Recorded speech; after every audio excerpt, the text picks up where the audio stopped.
walam yakbaluhu au yusallimu bil ma'dil zahir. Mereka tidak menerimanya atau tidak menyerahkan ke makna yang zahir, yang nampak. Apa sebab di mana itu? Thumma ta'awwaluhu bi ta'wilin yaqsiduna bihi raf'al khabari min aslihi. Kemudian mereka ta'wil dengan makna yang bermaksud menghilangkan makna berita tadi, menghilangkan raf'ul khabar. Jadi seolah-olah berita ini nggak ada sama sekali, karena pertama ditakwilkan dengan makna lain atau tidak punya makna. Ada namanya takwil, ada namanya tafwid. Takwil merubah, ganti dengan yang tidak asli, atau ta'til atau tafwid, ya, tanpa dirubah tapi tidak ada artinya.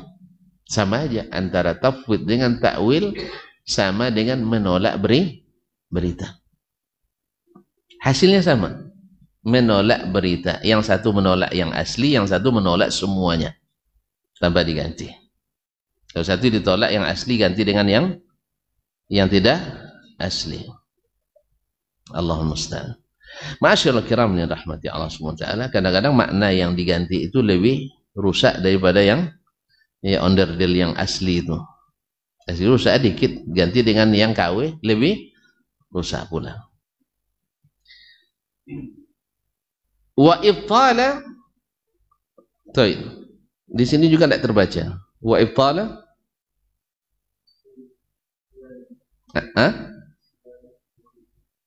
Naam, wa ibtala hiyali uqulihim, yaitu membatalkan dengan hilah-hilah yang lahir dari pemikiran mereka, wa ara'ihim, dan pendapat-pendapat mereka, fihi, dalam masalah itu, wa ya'lamuna haqqan yaqinan, padahal mereka tahu secara yakin, annama qalahu Rasulullah sallallahu alaihi wasallam, bahwa apa yang dikatakan Rasulullah sallallahu alaihi wasallam, fa'ala ma qalahu, seperti yang dia katakan, karena Nabi bicara bahasa Arab yang jelas dan menjelaskan.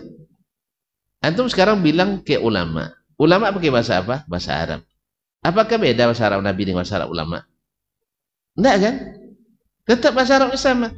Kenapa enggak diterima bahasa Arab Nabi, diterima bahasa Arab ulama yang paham tuh? Mana yang lebih jelas, keterangan Nabi atau keterangan yang lain?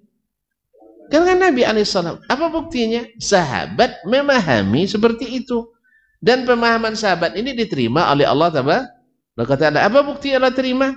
Allah berikan radhiyallahu anhu wa radu anhu. Tidak mungkin mereka salah paham lalu Allah ridai, pasti mereka paham. Dengan apa mereka paham? Dengan perkataan Nabi. Maka pahamilah dengan perkataan Nabi sallallahu alaihi wasallam, bukan perkataan ulama lain yang tidak memahami secara zahir makna perkataan Nabi alaihi salatu wassalam. Baik, nam. Fa'ala ma qalahu, pasti seperti yang dia katakan. Iz huwa kana a'rafa birrabbi jalla jalaluh, karena Nabi itu lebih mengenal Allah tabaraka wa ta'ala min ghairihi, dari selainnya. Siapapun ulama tidak akan seperti Nabi lebih tahunya. Karena tidak, seperti kata Imam Syafi'i rahimahullah, saya tidak pernah mengetahui orang yang ahli dengan sunnah-sunnah Nabi, menguasai seluruh sunnah Nabi sallallahu alaihi wasallam. Apalagi yang jadi rujukan bukanlah yang betul imam dan ahlinya di bidang sunnah.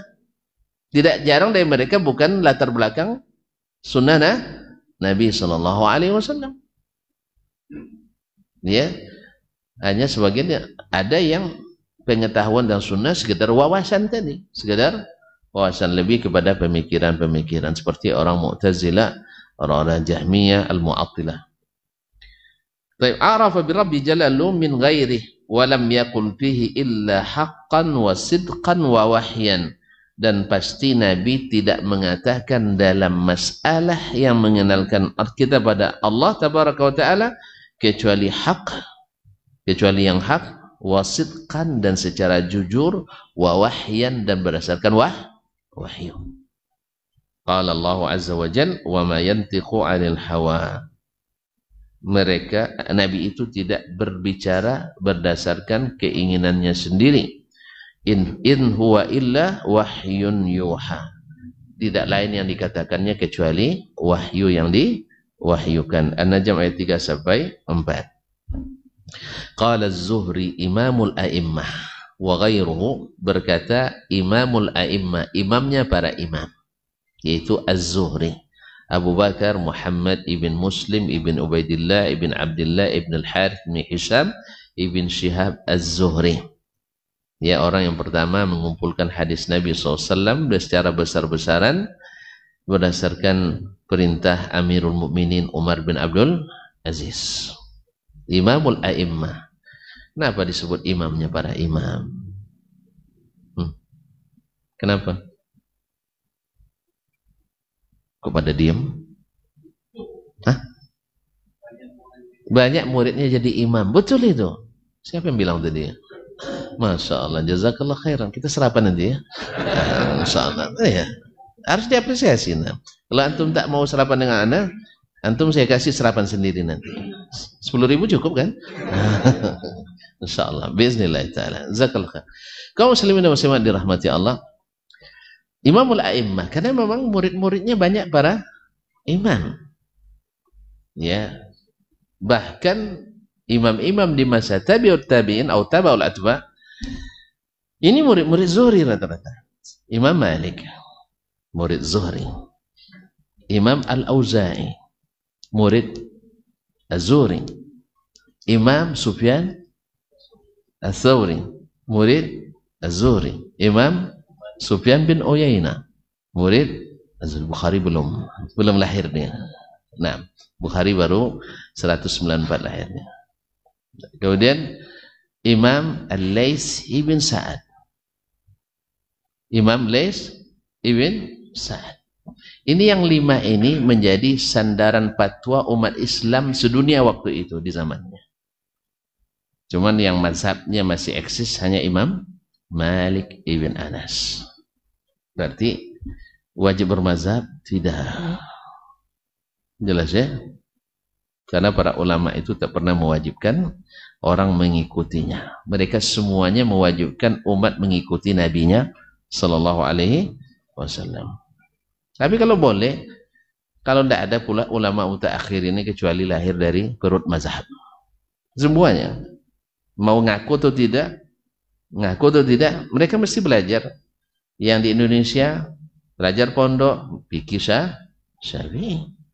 Kalau yang di India masuk pondok belajar fikih Hanafi. Yang di Turki masuk pondok belajar fikih Hanafi. Dan seterusnya. Ada yang tidak belajar melalui mazhab, tidak ada. Nah, ada yang belajar tanpa ulama juga tidak ada. Nah, ini semuanya ikut ulama. Cuman ada ulama yang mewajibkan taklid kepadanya, ini ulama yang 4 tidak ada. Baik.